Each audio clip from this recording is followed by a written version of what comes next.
Rutherford Issues with Bryan Barrett on FM 101.9 and AM 1450 Murfreesboro, FM 100.5 Smyrna. Listen and watch at WGNSradio.com. Rutherford Issues is powered by Middle Tennessee Electric, and through Sharing Change, MTE has contributed over $11 million to nonprofits here in our community assisting worthy causes. Learn more at sharingchange.org. Well, we're going to talk about the Rutherford County school system, and School Board Member Frances Rosales joins us here this morning. We've got a lot of great things to talk about. And, well, first of all, good morning. Good morning. Good to have you here. Thank you. Lots of things kind of swirling through my mind this morning, but I heard earlier today, this has just been an interesting week on some of our shows with a lot of people talking about growth, and I guess no one experiences more growth than the Rutherford County school system. Absolutely. Oh my goodness. We are growing. You know, this has been a topic of conversation every single time I meet with you. The topic of growth is one of the ones that we talk about and we delve into it. It's just not stopping. It just is not. And what was unique about last year's growth is that we had a surge in migrants with kids that speak a second language. And so we are seeing growth, but we are also seeing a growth in our English as a second language population. Just to give you some quick backstory on where we're at with that. At the end of last year, we were at 6,000 or so students within that population. At the start of this year, this fiscal year, the current school year, you want to take a wild guess where we're at? Just take a guess. 10,000. You're a little bit high, but you were a little bit close. 8,000. Over 8,000 kids. So that's an addition of 2,000 there. That is an addition over to, yes, absolutely. Just at the start of that. And the way that TISA works, as we talked about the formula and how schools get funded, is that it uses the previous year's enrollment numbers. And so even though we started out with an addition of 2,000 kids of ESL, it doesn't factor in those kids that started at the beginning of the school year, because our formula is looking at an enrollment of like 50,000 kids, and right now we are a little bit above 52,000, and that number does include the 2 charter schools that the Rutherford County schools approved, not the charter school that the state approved. So we're seeing growth everywhere, and we're just busting at the seams. Well, and the problem with that funding formula as well is that didn't take into account the charter schools either. And so where does that money come from? Yeah, and that's a very sticky situation. And it's also a very emotional as well. Sure. Because everyone wants to do what's best for the kids, and we want to give parents the choice of choosing where to send their children. But at the same time, the funding formula when it comes to charter schools on year zero, what I call the year zero, that is the year that it starts. The enrollment numbers of those charter schools are not factored in within the enrollment numbers of previous years, and that's where the frustration comes into it, is because we're having to share the funding, which is really nothing but operational cost.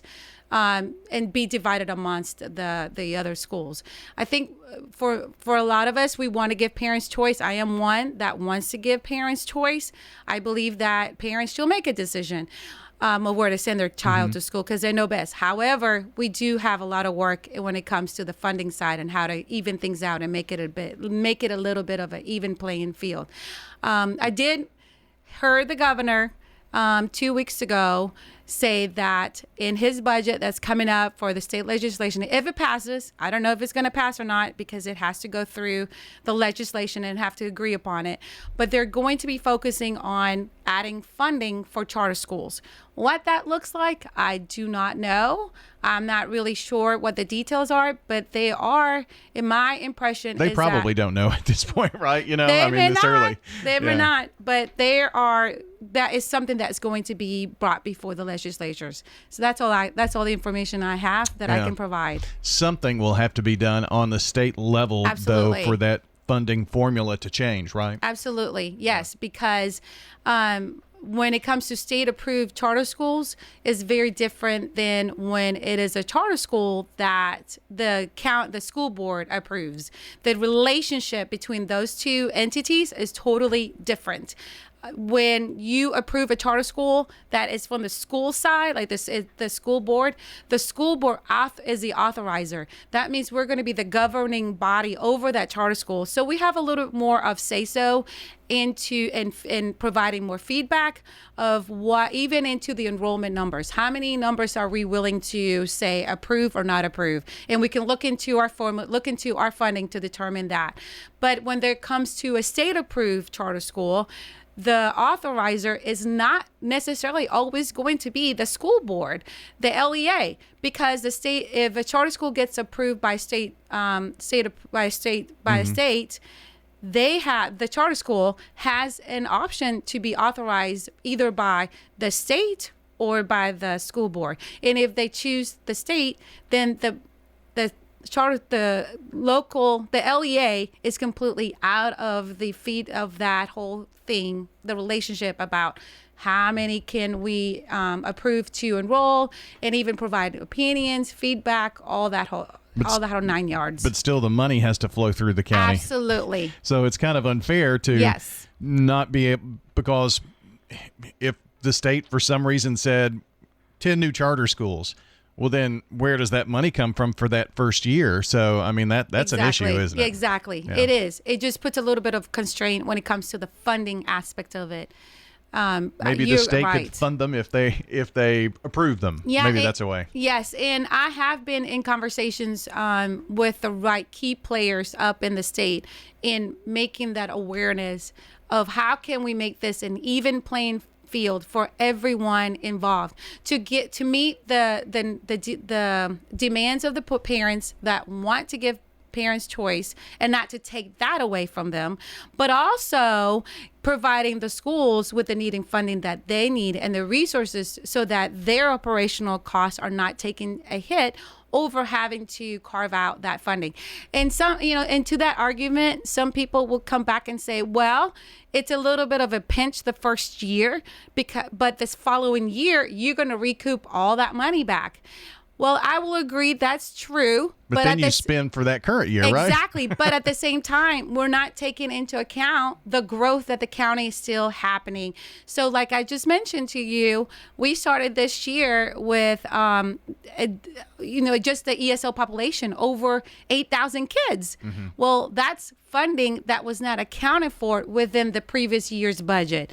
So with a fast growth county like ours, it's really difficult to manage this type of funding when you're continue to grow. If your numbers were stagnate, that wasn't growth, or the growth wasn't that impactful, then it wouldn't be as a hard hit for these other entities to come in and share the money pot. But when you're a county that is just growing year after year, by not just by the dozen, but over thousands of students, that's where the pinch comes in and takes into factor.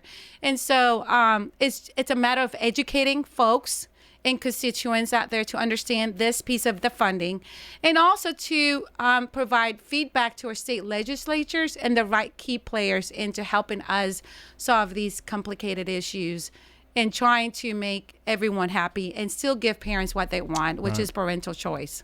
So there was also this week here on the air, this morning, as a matter of fact, one of our county commissioners talking about funding and schools, and that there was a 5-year plan for $750 million, $750 million, and that would be used to build schools, I guess. And everyone's searching for every penny that they can grab onto. Yes, exactly. And and the last thing that I believe the county commissioners want to continuously do is to continue to raise property taxes, because that's where they may feel that the only tool that they have in the box is to raise property taxes.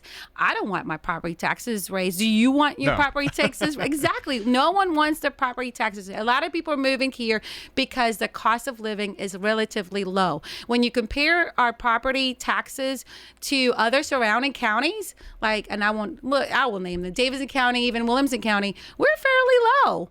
We may not have the biggest houses on the block. May not have a gazillion multi-million-dollar homes like in Williamson County and Davidson County, but we're relatively inexpensive, a little bit affordable. It's still, prices are high, but the cost of living is not the same as where you are living in different counties.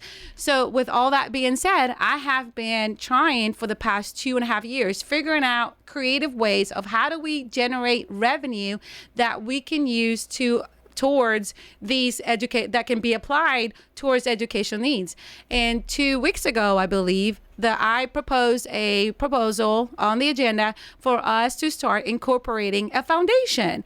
And so this foundation, what it will do is that similar to what, and I took this playbook a little bit out of the Murfreesboro City Schools. So thank you very much for the idea. Is that they have a foundation, and every year they have a big, I don't know if you call it a gala, where a lot of people come in the room and they're all dressed up nice and fancy. And it's just really to educate the community, the needs of the schools and the wants, and be a time where folks can get back into the community through monetary purposes. And so they're able to raise funding, and then through that, they use that funding for educational purposes.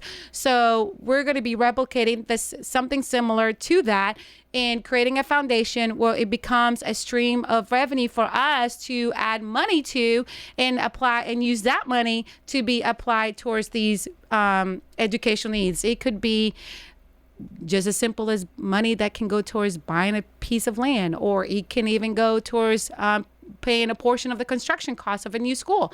I don't know. We've talked about this in your show multiple times, how much it costs to build today. A high school, I was told the other day, is going to look around at the end, the total cost, close to $200 million. That's a lot of money that I cannot even imagine or fathom or wrap my head around. And our newest high school, Rockvale, was what, around 80 to 90 somewhere? Mm-hmm. So something that shows like you. that.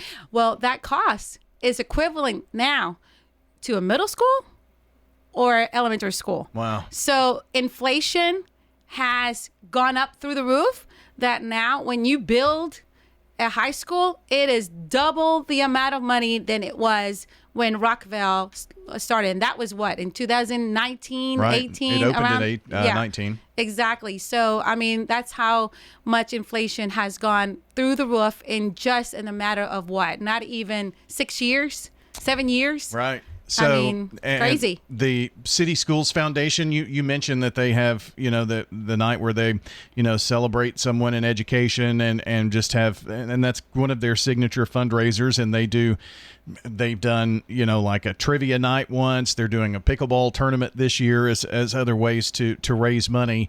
And then the foundation, I guess it's set up as a 501c3 or something of that nature, so that you're looking at doing something similar, but maybe different in the way that funds are used. It's going to be a little broader brush, maybe. Yes, it's definitely going to be a broader brush, and it's just going to be to the discretion. Obviously, the director is going to be guiding that of what those funds should be allocated, but really is for what needs we deem fit, whatever it is that we need those funding for to serve for those purposes. So it's going to include all of education, not a piece of something. It's just the whole thing. So I'm really excited about this. And so the board approved. So thank you so much to the board for supporting this agenda item and coming behind that. It was unanimous decision to start incorporating the foundation as a 501c3. So I'm excited. When did that decision come down? Was that this week? Last week? No, that was the week before last. It was in October, the first week of October, like I believe is the 4th. The 4th is a Friday. So. Oh, so it's the 3rd. Okay. It was the 3rd, October 3rd. That's when we made that decision. And so I'm so excited about this. It's something that I've been working for the past 2.5 years. And so I'm just really tickled to death to be able to pursue something of this magnitude. And I know this is a very aggressive agenda to say we're going to start hoping to do something of a fundraiser of some type of caliber in August of 2025. So I'm hoping that in August of 2025 that we can have a fundraiser of where we can invite the community, and you're more than well. You'll be the first person to invite. How about that? To the fundraiser. Will this foundation have like its own board, or will the foundation kind of fall under the school board? How will that work in terms of its organization? Yeah, so those details are yet to be determined, and that's something that we're going to be determining as a board of how exactly that's going to be function. There's several options that we could do, but right now we're just looking at the legal perspective avenue of what we can do so that we can get this up and running and be functioning.